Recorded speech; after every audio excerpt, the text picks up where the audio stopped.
Well, a short while ago, we saw that interview between DAs Mr. Madikizela and our colleague Vuyo Mvogo last night, talking about the latest development in the Patricia de Lille issue in the DA. She's on the line now. Ms. de Lille, good morning. Thank you very much for making time to talk to us this morning. Now, the latest story, of course, is that the DA has given its Cape Town councillors permissions to hold an internal vote of no confidence in you as the mayor. This is like a second shot at that no confidence process. Overall, I mean, and very briefly, what's your response to this latest development?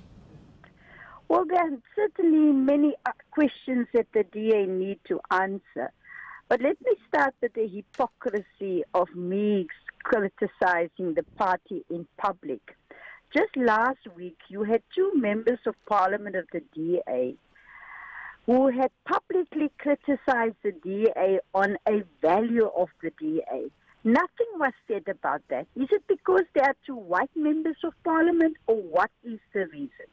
Why are they trying to take a shortcut, and why are they objecting to my disciplinary hearings being open? It's because they don't want these allegations to be tested in public. I'm still waiting on a response to have my disciplinary hearings and all of these unfounded allegations against me tested in public. And I want that because my name has been smeared in public and must be cleared in public. So now, again, they have got this vote of no confidence by a few councillors. And, you know, I was voted in by the voters of the city of Cape Town. I didn't appear before a few councillors when I had to go through an electoral process to become the mayor of the city of Cape Town. But, you know, as I've said always, I'm always ready to defend myself.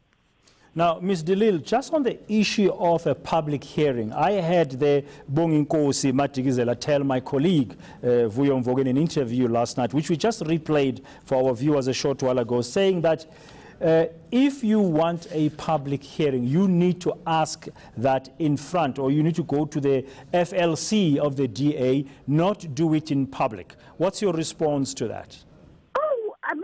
I thought this is a political party that stands for freedom, fairness, and opportunity and openness. Now, I have done so for more than 2 months.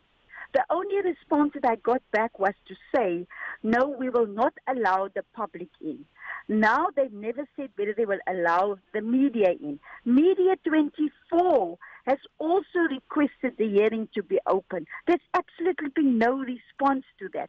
So he doesn't know what he's talking about. He normally goes off the script that they give him to talk to, and then he doesn't know what he's talking about. But have you've not appeared before the FLC, have you?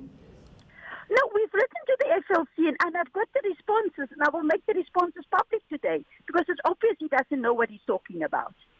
Now, are you now at odds with the DA from what he's saying? He says that you continue, I'm just to use some of the words I just heard now in that interview, you continue to insult the party, you continue to attack the party publicly, you are leading a divided caucus, and you are continuously bringing the party into disrepute. Are you doing all of these things? Well, first of all, you see, he doesn't even know the rules and the constitution of the DA. First of all, we are all equal before the constitution in our country, and we all believe in the rule of law, except when it comes to Patricia de Lille, then it's not applicable. Then I'm not allowed to talk back. Politics is not for sissies. They criticize me all the time in public. They put up all these untested allegations against me out in public. They went to the police station to go lay a charge against me.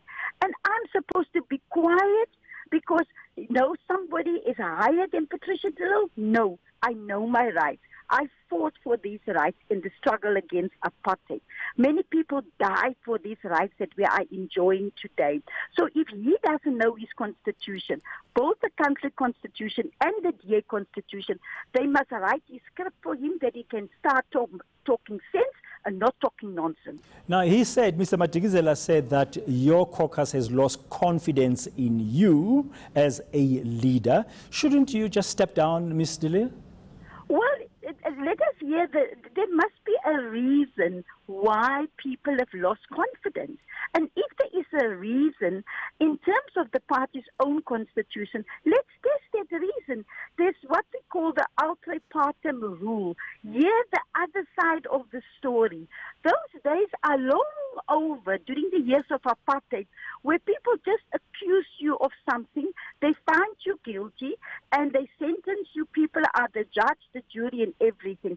Today, our constitution speaks about natural justice. So people must not be selective if they don't know the rights in our constitution to selectively want to apply different rules for Patricia de Lille. That's why there was a clause that was specifically designed for Patricia de Lille. And everybody in the party denied that this clause is specifically for Patricia de Lille. A week later, it's tested on me. So, who are the hypocrites here? And I'm supposed to be quiet. I'm supposed not to respond to any of these things. I'm sorry, I know my rights. I know that I fought for freedom of speech in this country, and I will continue to say what I want to say. And if anybody is not happy with what I'm saying, there's the party constitution. They can go lay a complaint against me, and that complaint can be tested. So you're going to fight the vote of no confidence motion that seemingly now the federal executive has granted the Cape Town City Caucus to go ahead with against you? I am always ready to defend myself. I know my rights. I know that, there must be systems and we must follow due process. Procedurally, you can go to any court of law. If you didn't follow due process, if you didn't test allegations against somebody, you can't just find that person guilty. Those days are long over.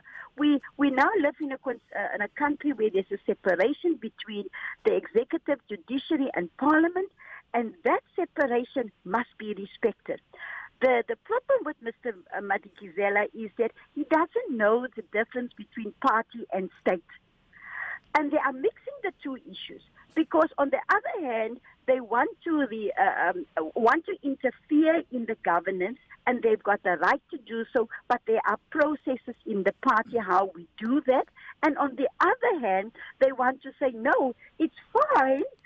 We can mix up party and state and pretend as if we don't know the differences, but only when it comes to Patricia de Lille.